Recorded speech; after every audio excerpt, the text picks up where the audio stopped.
بسم اللہ الرحمن الرحیم۔ السلام علیکم۔ ایک دفعہ کا ذکر ہے کہ بغداد شریف میں ایک نہایت ہی پرہیزگار اور نیک عورت رہا کرتی تھی۔ اللہ تعالیٰ نے اس کو قسمت سے ایک ہی بیٹا دیا ہوا تھا اور وہ اپنے بیٹے سے بے انتہا محبت کرتی تھی۔ وہ بہت ہی زیادہ نیک تھی اور جانوروں سے اتنی محبت کرتی کہ اگر کسی جانور کو مشکل میں دیکھتی تو اسے اپنے گھر لے آتی۔ ایک بار ایسا ہوا کہ وہ راستے سے گزر رہی تھی۔ اس کو سڑک پر ایک پیاسا کتا نظر آیا۔ جب پیاس کے مارے بلک رہا تھا وہ اس کے قریب گئی، لیکن آس پاس کوئی بھی پانی کا کنواں نہ تھا۔ عورت نے اس چھوٹے سے کتے کو اٹھا لیا اور محبت سے اپنے گھر لے آئی اور اس کو پانی پلایا۔ وہ کتا اس کے گھر میں ایک فرد کی طرح رہنے لگا۔ وہ جانوروں پر تو ویسے بھی مہربان تھی، لیکن ایک چھوٹا سا کمسن کتا جب اس کے گھر میں آیا تو اس عورت کا بیٹا کتے سے حسد کرنے لگا کہ میری ماں مجھ سے محبت نہیں کرتی اور اس حقیر جانور سے محبت کرتی ہے۔ ایک جانور کو اپنا سب کچھ مان لیا اور غرض کہ وہ اس سے حسد کرنے لگا اور اپنی ماں کا دشمن بن گیا، اور یہ دشمنی طویل ہوتے ہوتے اس مقام تک پہنچ گئی کہ وہ اپنی ماں سے بدلہ لینا چاہتا تھا اور چاہتا کہ کسی طرح میں اپنی ماں کو ختم کر دوں، لیکن اس جگہ رہ کر وہ اپنی ماں کو کوئی نقصان نہیں پہنچا سکتا تھا، کیونکہ اس کی ماں کی عزت کرنے والا وہاں بے انتہا تھے، کیونکہ وہ نیک باحیا بیوہ ہو کر اپنے کردار کو بچانے والی خاتون تھی۔ وہ کتا اپنی مالکن سے بہت محبت کرتا۔ جب اس نے اتنا اچھا رویہ دیکھا تو وہ اس کے اور قریب ہوتا گیا۔ کہتے ہیں کہ کتا ایک وفادار جانور ہے، لیکن اگر انسان اس کے ساتھ مہربانی سے پیش ہے تو وہ اس کے لیے جان بھی دے سکتا ہے۔ جس طرح اس کا بیٹا بڑا ہوتا گیا، اسی طرح کتا بھی بڑا ہوتا گیا، اپنی مالکن کے آگے پیچھے پھرتا۔ ایک دن بیٹا اپنی ماں کے پاس بیٹھا ہوا تھا۔ اس کی ماں نے کہا، بیٹا، عید الاضحیٰ آنے والی ہے اور اللہ نے ہمیں اتنا نوازا ہے کہ قربانی ہم پر جائز ہے۔ بیٹا جو دل ہی دل میں ماں سے نفرت کرتا تھا، وہ سوچنے لگا کہ میرا بس چلے تو تیری ہی قربانی کر دوں۔ بیٹا اوپر سے ماں سے کہنے لگا، کیوں نہیں، ہم اتنے طاقتور گائے لے کر آئیں گے کہ پورا علاقہ دیکھتا رہ جائے گا۔ اس کی ماں نے کہا، بیٹا، دکھاوے کے لیے قربانی نہ کرنا۔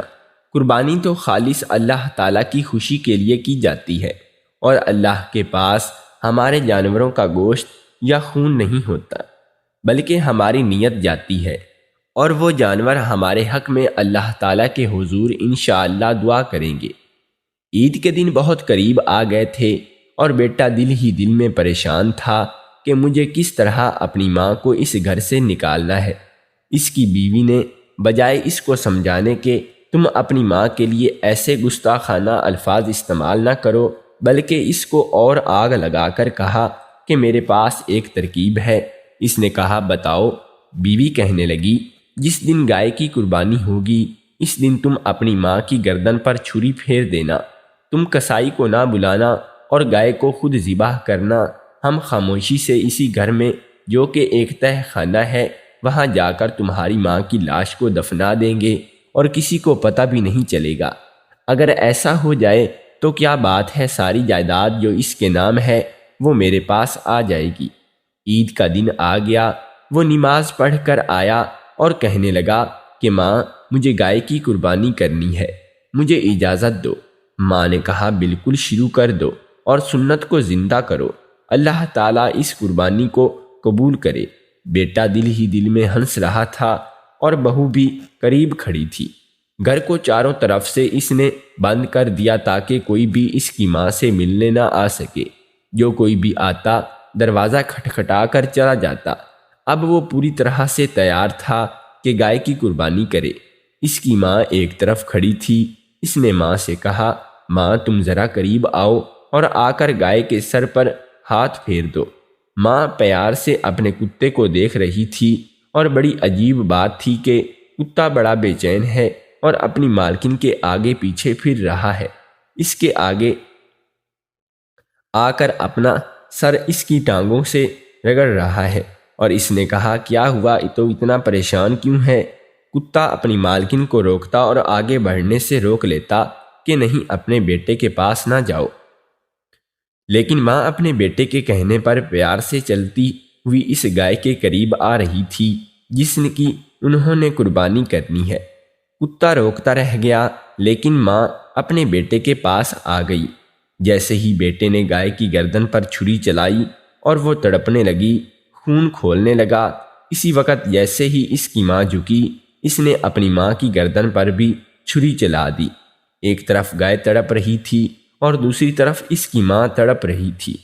جب ایک ماں کو اس کے بیٹے نے ذبح کیا تو پورا عرش ہل رہا تھا، اور وہ ماں اپنے بیٹے کو حسرت سے دیکھ رہی تھی، لیکن کچھ کہہ نہیں پا رہی تھی کیونکہ اس کی گردن اس کے ساتھ نہیں تھی۔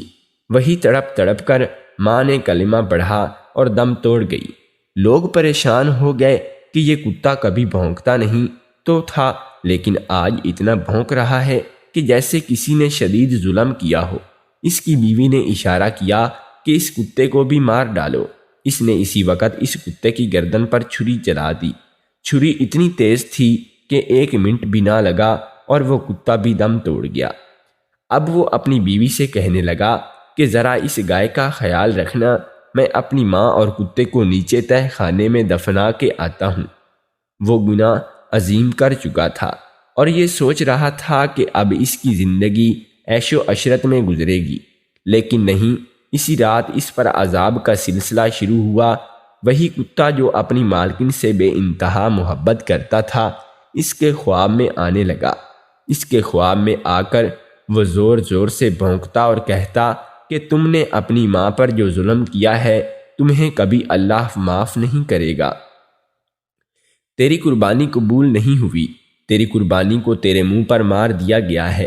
یہ خواب اس نے پہلی رات دیکھا تو اٹھ کر بیٹھ گیا۔ اس کی بیوی کہنے لگی کیا ہوا ہے؟ وہ کہنے لگا کہ کچھ نہیں، چپ کر کے سو جاؤ، ابھی تو شروعات تھی۔ اب جب بھی وہ گوشت کھاتا تو اس میں سے کتا نظر آتا اور وہی بھونک رہا ہوتا۔ بیٹا پاگل ہونے لگا، وہ اپنا سر پیٹنے لگا، اپنے بال نوچنے لگا، کیونکہ اب وہ کتا اس کا پیچھا نہیں چھوڑ رہا تھا۔ کتا اتنے زور زور سے بھونکتا کہ وہ چلانے لگتا اور اپنی بیوی سے کہنے لگا دیکھو وہ کتا میرے سامنے کھڑا ہے اور زور زور سے بھونک رہا ہے، نہ جانے وہ کیا کہتا رہتا ہے، میں پاگل ہو جاؤں گا۔ اسی کیفیت میں 6 مہینے گزر گئے تو اس کی بیوی سوچنے لگی کہ میرے شوہر پر آسیب کا سایہ ہو گیا ہے، مجھے کسی عامل کے پاس جانا چاہیے۔ اس علاقے میں ایک اللہ والے تھے۔ وہ عورت اللہ والے کے پاس گئی جو اللہ کے بہت ہی نیک بندے تھے اور بہت ہی کچھ جانتے تھے۔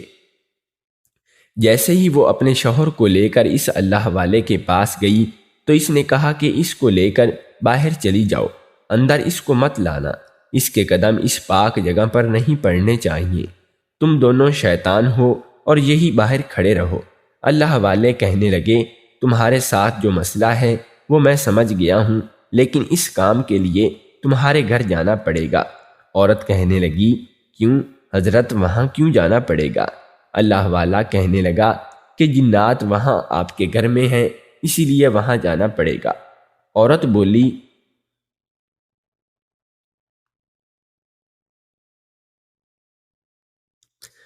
بولی ابھی چلے حضرت، دیر کس بات کی ہے؟ اللہ والا کہنے لگا کہ میری ایک شرط ہے کہ تمہارے محلے میں جتنے بھی لوگ تمہارے شوہر کی ماں کی عزت کرتے تھے ان سب کو بلایا جائے۔ بزرگ کے کہنے پر ان کی شرط کو پورا کیا گیا اور اس آدمی سمیت اس کی بیوی کو گھر لایا گیا، اور بزرگ نے چاروں طرف دیکھا اور کہا کہ گھر تو بہت عالیشان بنایا ہوا ہے، تمہاری ماں کہاں ہے؟ ماں تو خالہ جان کے گھر گئی ہوئی ہیں۔ اچھا تو بلاؤ اپنی ماں کو، اور ان کی کیا ضرورت ہے، آپ تو میرے شوہر کا علاج کرنے آئے ہیں نا۔ اس کا شوہر پھر چیخنے لگا اور کہنے لگا دیکھو وہ میرے سامنے کھڑا گھور رہا ہے، وہ مجھے کاٹ لے گا، اس کے لمبے لمبے دانت ہیں، وہ بہت تیز آواز میں بھونک رہا ہے۔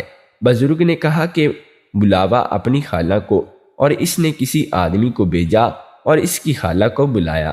خالہ گھر میں آئی اور بہت ہی گھبرائی ہوئی تھی۔ کہنے لگی کیا ہوا، مجھے کیوں اس حالت میں گھر بلایا گیا ہے؟ بزرگ کہنے لگے کہ یہ بتاؤ کہ اس آدمی کی ماں تمہارے گھر میں ہے؟ نہیں تو میں نے تو اپنی بہن کو کئی مہینوں سے دیکھا بھی نہیں۔ لوگ اللہ والے سے کہنے لگے کہ یہ کیا بات ہے، یہ خالہ جھوٹ بول رہی ہے، ماں جی تو ان کے ساتھ تھیں اور ان کے بیٹے نے تو ہمیں یہ بات بتائی تھی۔ اس وقت تو یہ ہوش و حواس میں تھا، لیکن اب بہکی بہکی باتیں کر رہا تھا۔ بزرگ نے اس کے بعد اس بیٹے کی جانب بڑھے اور کہا، گستاخ، اب تو بتا اور اپنے منہ سے اگل، ورنہ سچ کہہ رہا ہوں کہ میں تمہارا راز فاش کر دوں گا اور یہ لوگ تجھے مار مار کر زندہ مار دیں گے۔ بیٹا کہنے لگا، میں اپنی ماں سے حسد کرتا تھا۔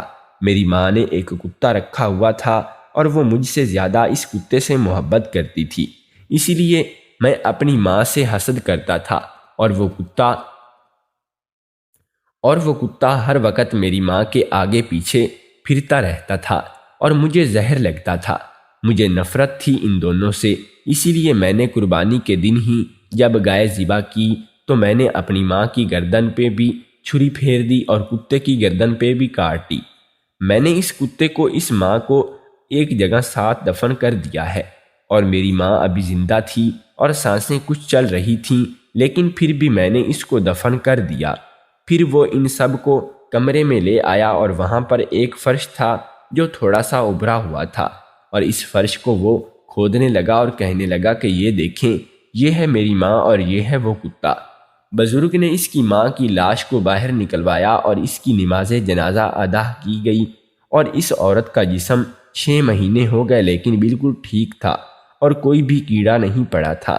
اس کی ماں تو مر کر بھی زندہ تھی، لیکن وہ زندہ رہ کر بھی مر چکا تھا۔ اس کے جسم کے حصے گلنے لگے اور اس کو ایک ایسی بیماری لاحق ہو گئی کہ جس سے اس کا جسم گلنے اور سڑنے لگا، اور اس کی بیوی کے ساتھ بھی ایسا ہی ہوا۔ ایک دن وہ دونوں میاں بیوی تڑپ تڑپ کر عبرت کا نشانہ بنتے ہوئے مر گئے۔ لوگ آج بھی اس منظر کو یاد کرتے ہیں، ایک طرف تو سبحان اللہ کہتے ہیں کہ اس نیک عورت کا جسم بالکل صحیح سلامت تھا، اور دوسری طرف استغفر اللہ بھی کہتے ہیں کہ اس کا بیٹا تڑپ تڑپ کر اس دنیا سے گیا۔ اللہ تعالی ہم سب کو ایسے گناہوں سے بچائے کہ ہم کوئی ایسا عمل کریں جو ہماری زندگی بھر کے لیے عذاب بن جائے۔ اگر آپ کو ہمارا قصہ پسند آیا ہو تو ہمارے اس نیو چینل کو سبسکرائب ضرور کر لیں۔ تو ملیں گے کل ایک نئی ویڈیو کے ساتھ، تب تک کے لیے